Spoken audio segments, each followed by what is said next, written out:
Hello বন্ধুরা, welcome to my YouTube channel learning light. সবাইকে আমার ইউটিউব চ্যানেল লার্নিং লাইটে স্বাগতম।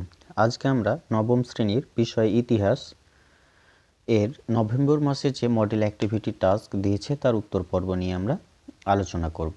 এটা হচ্ছে তোমাদের শেষ অর্থাৎ ফাইনাল মডেল অ্যাক্টিভিটি টাস্ক। তোমরা এর উত্তরগুলো সুন্দরভাবে খাতায় লিখে রাখবে। তোমাদের যে কোনো একদিন সময় দেবে, সেই সময়ের মধ্যে স্কুলে গিয়ে জমা করতে হবে। তো দেখো, একের প্রশ্ন প্রথমে কি বলা আছে। ক স্তম্ভের সাথে খ স্তম্ভ মেলাও। তো দেখো, ডাইরেক্ট আমরা উত্তরটা লিখে দিচ্ছি। ক স্তম্ভ একের এক ইয়ং ইতালি, এটা মিল হচ্ছে খ স্তম্ভের অপশন খ অর্থাৎ জোসেফ ম্যাথসিনির সঙ্গে। একের দুই সেফটি ল্যাম্প, ঘ হামফ্রে ডেভি।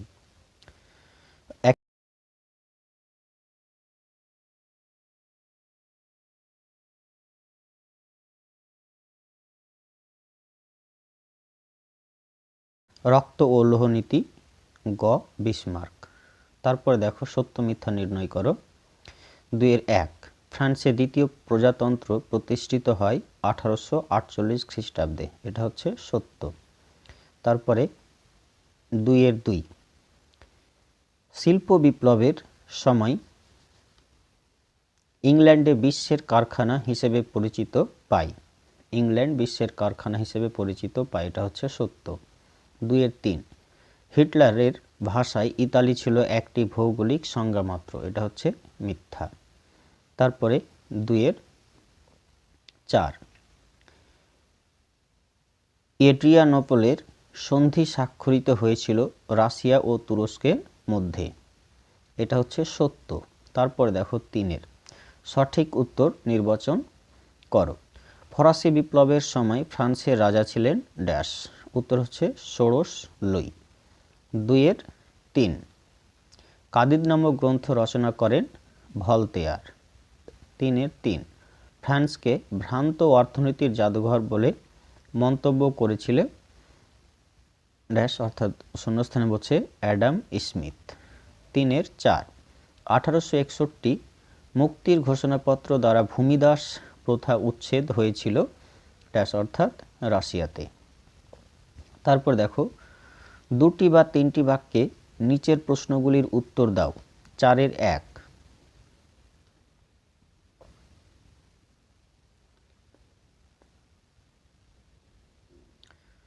কারা ইন্টেন্ডেন্ট নামে পরিচিত ছিলেন?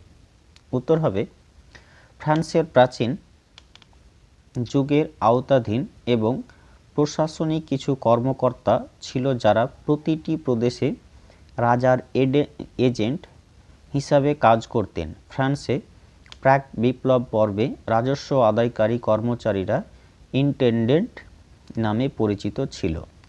প্রায় 1640 সাল থেকে 1789 সাল পর্যন্ত ইন্টেন্ডেন্টরা ফরাসি রাজতন্ত্রের প্রশাসনিক একীকরণ এবং সার্বিক উন্নতিতে গুরুত্বপূর্ণ ভূমিকা পালন করে। তারপরে চারের দুই লিজিয়ন অব অনার কি? উত্তর লিজিয়ন অব অনার হলো নেপোলিয়ন বোনাপার্ট কর্তৃক প্রতিষ্ঠিত ফরাসি সরকারের একটি সম্মাননা। 1802 সালে 19 মে তারিখে প্রথম ফরাসি প্রজাতন্ত্রে এটি প্রতিষ্ঠিত হয়েছিল। এটি ফ্রান্সের সর্বোচ্চ সম্মাননা এবং এটি 5টি ভাগে বিভক্ত। এই 5টি ডিগ্রি হলো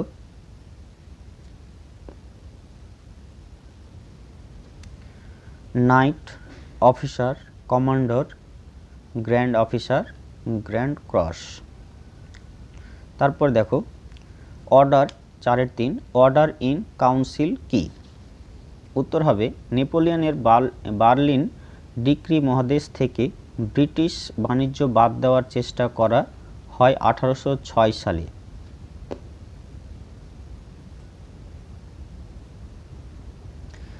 ব্রিটিশ সরকার প্রিভি কাউন্সিল দ্বারা অনুমোদিত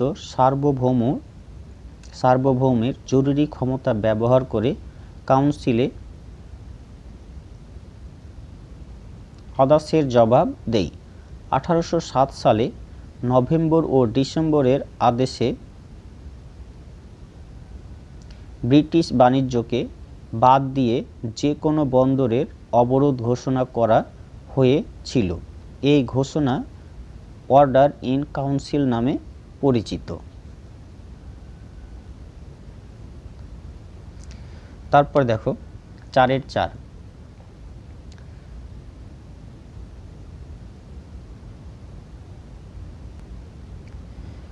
রিসর্জিমেন্টো কি? উত্তর, ইতালিতে এক জাতীয়তাবাদী জাগরণের তথা আন্দোলনের জন্ম হয় কার্বোনারি সমিতির সহযোগিতায়।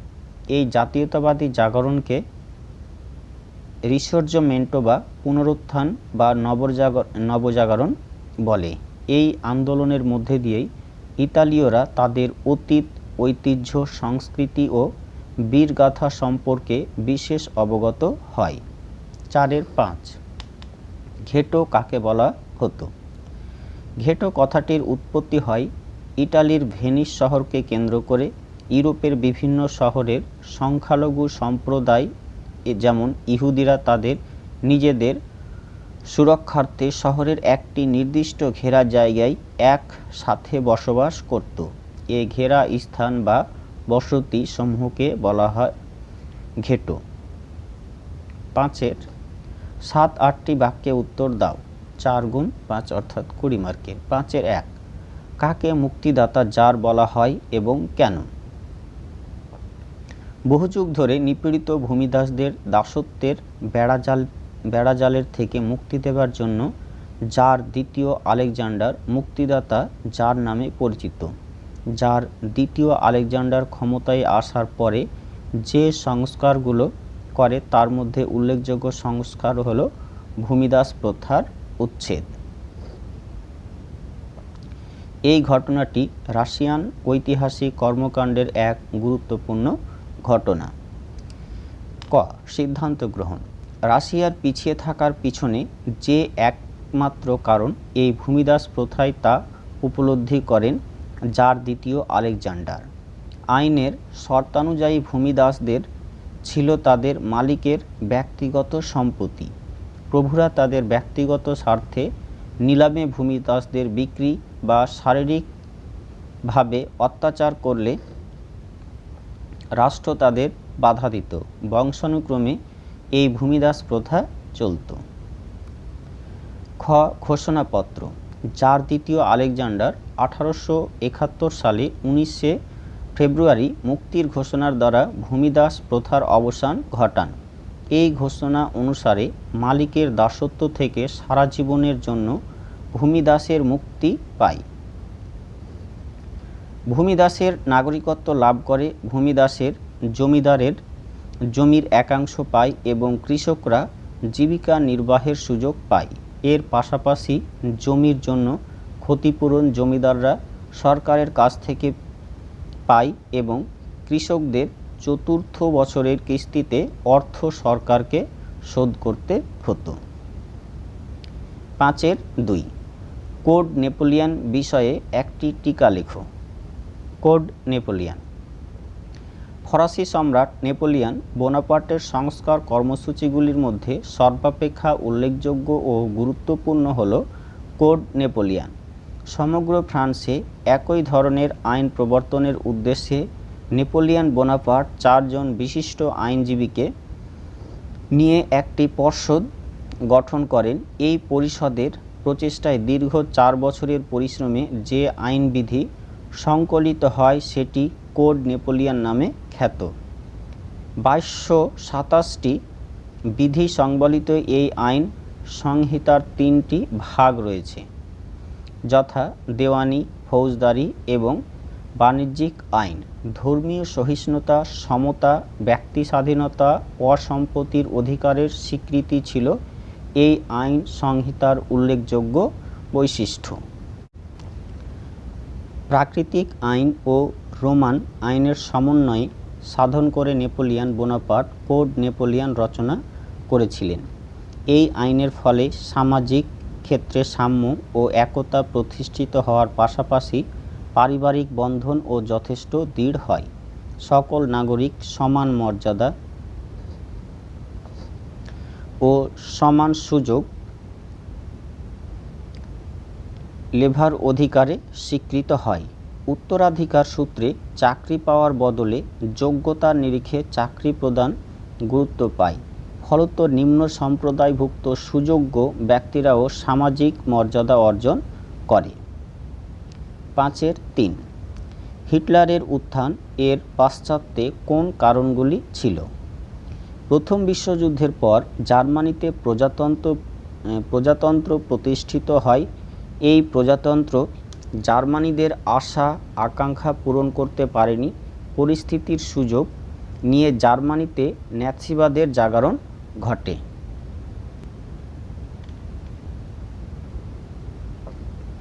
হিটলারের উত্থান পয়েন্ট করে নেবে। অপমানজনক ভার্সাই সন্ধি। জার্মানির প্রজাতান্ত্রিক সরকার বিজয়ী মিত্রপক্ষের সঙ্গে অপমানজনক ভার্সাই সন্ধি স্বাক্ষরে বাধ্য হয়েছিল। এর ফলে জার্মান জাতির মনে হতাশা সৃষ্টি হয়। তারা ভার্সাই সন্ধিকে মনে প্রাণে মেনে নিতে পারেনি। আর্থিক সংকট। 1929 খ্রিস্টাব্দে মহানদীর ঢেউয়ের জার্মানির আর্থিক পরিস্থিতি সংকটজনক হয়ে উঠেছিল।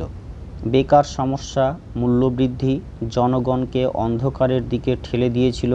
হিটলার যুদ্ধ বিগ্রহের মাধ্যমে কর্মস্থান করবেন বলে আশ্বাস দিলেও দেশবাসী তার দিকে ঝুঁকে পড়ে। প্রজাতন্ত্র সরকারের ব্যর্থতা।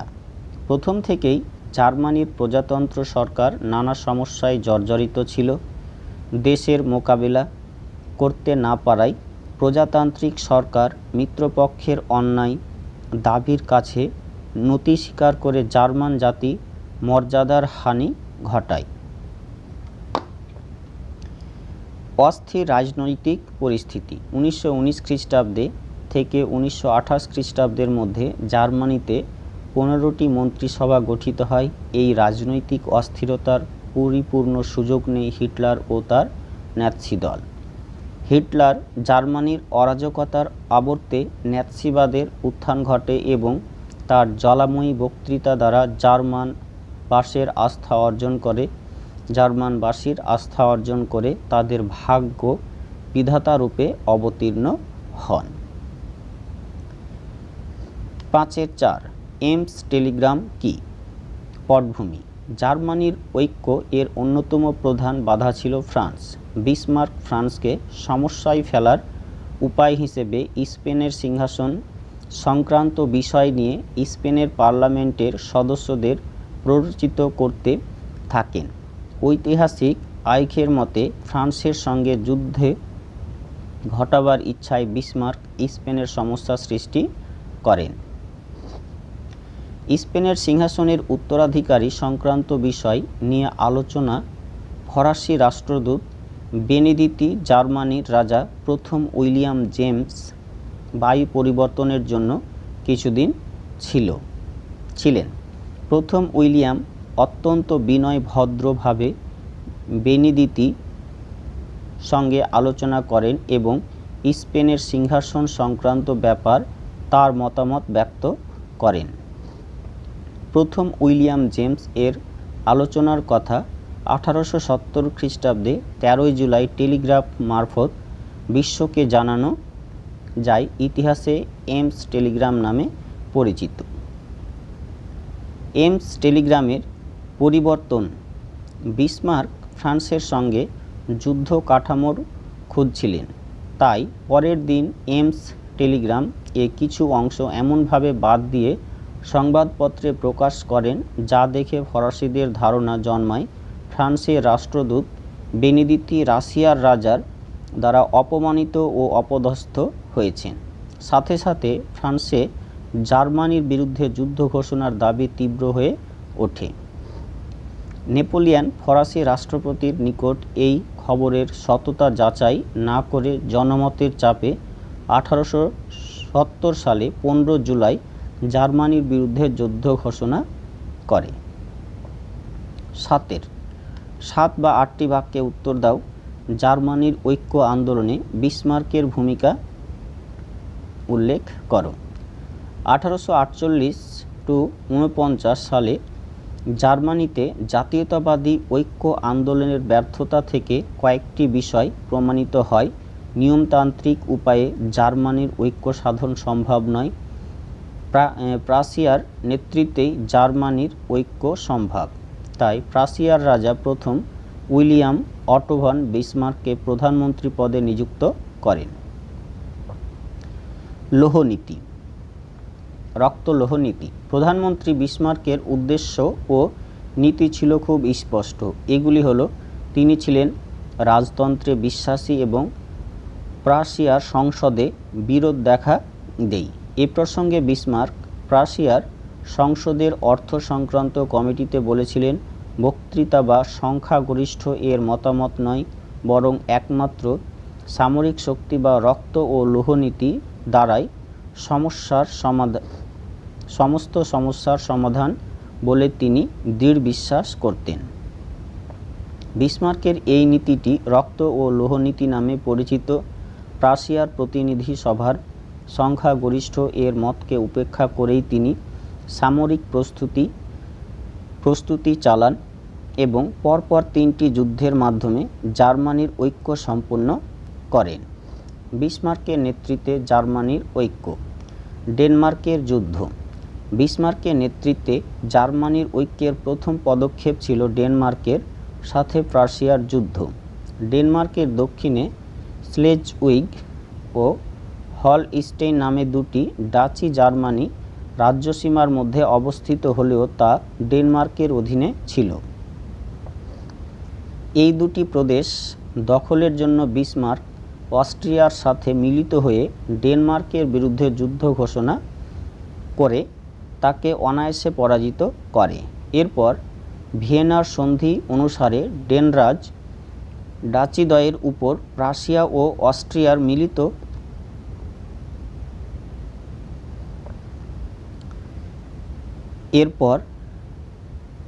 ভিয়েনার সন্ধি অনুসারে ডেনরাজ ডাচিদ্বয়ের উপর প্রাশিয়া ও অস্ট্রিয়ার মিলিত অধিকার স্বীকার করতে বাধ্য হন, কিন্তু স্থান দুটির ভবিষ্যৎ নিয়ে অস্ট্রিয়া ও প্রাশিয়ার মধ্যে মতভেদ দেখা দিলে 1865 সালে গ্যাস্টিন চুক্তি দ্বারা একটি সামরিক মীমাংসা হয়।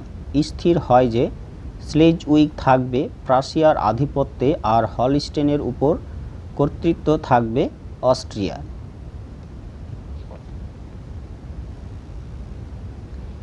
স্যাডওয়ার যুদ্ধ। 1866 সালে অস্ট্রিয়া স্লেজউইগ হলস্টেইনের প্রশ্নটি কনফেডারেশনের ডায়েটের নিকট উপস্থিত করেন। তা গ্যাস্টিনের চুক্তি বিরোধী। এই অভিযোগে প্রাশিয়া হলস্টেইনে সৈন্য প্রেরণ করে। এর প্রতিবাদে অস্ট্রিয়ার নেতৃত্বে ডায়েট প্রাশিয়ার বিরুদ্ধে যুদ্ধ অস্ট্রিয়া চূড়ান্তভাবে পরাজিত হয়। এর ফলে কেবলমাত্র অস্ট্রিয়াই নয়, সমগ্র জার্মান প্রাশিয়ার পদানত হয়।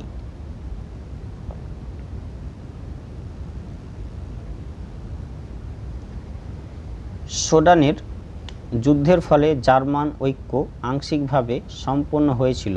বিসমার্ক বুঝেছিলেন যে জার্মান জাতির সম্পূর্ণ ঐক্যের পথে ফ্রান্সই প্রধান অন্তরায়। তাই ফ্রান্সকে বিচ্ছিন্ন করে ফ্রান্সের বিরুদ্ধে বিসমার্ক যুদ্ধের অজুহাত খুঁজতে থাকেন। শীঘ্রই স্পেনের সিংহাসন নিয়ে ফ্রান্স ও প্রাশিয়ার মধ্যে এক বিবাদ উপস্থিত হয়।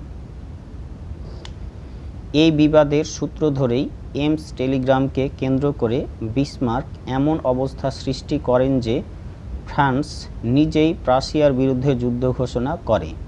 ইউরোপীয় শক্তিগুলি থেকে বিচ্ছিন্ন হয়ে ফ্রান্স সহজেই প্রাশিয়ার কাছে পরাজিত হতে থাকে। অবশেষে 1870 সালে সোডানের যুদ্ধে ফ্রান্স সম্পূর্ণ পরাজিত হয়। ফ্রান্স 1861 সালে অপমানজনক শর্তে ফ্র্যাঙ্কফুর্টের সন্ধি করতে বাধ্য হয় এবং এই সন্ধি অনুযায়ী ফ্রান্স জার্মানিতে মেটজ দুর্গ ও আলসাস লোরেন অঞ্চল দুটি ছেড়ে দিতে বাধ্য হয়। তো থ্যাংক ইউ বন্ধুরা, আমার ভিডিওটি থেকে তোমরা যদি উপকৃত হয়ে থাকো তাহলে অবশ্যই একটা লাইক করে দিবে, কমেন্ট করবে, আর নতুন যে বন্ধুগুলো দেখেছো শেষ অবধি তাদেরকে ধন্যবাদ, আর অবশ্যই আমার চ্যানেলটি সাবস্ক্রাইব করে দিবে। ধন্যবাদ সবাইকে আবার।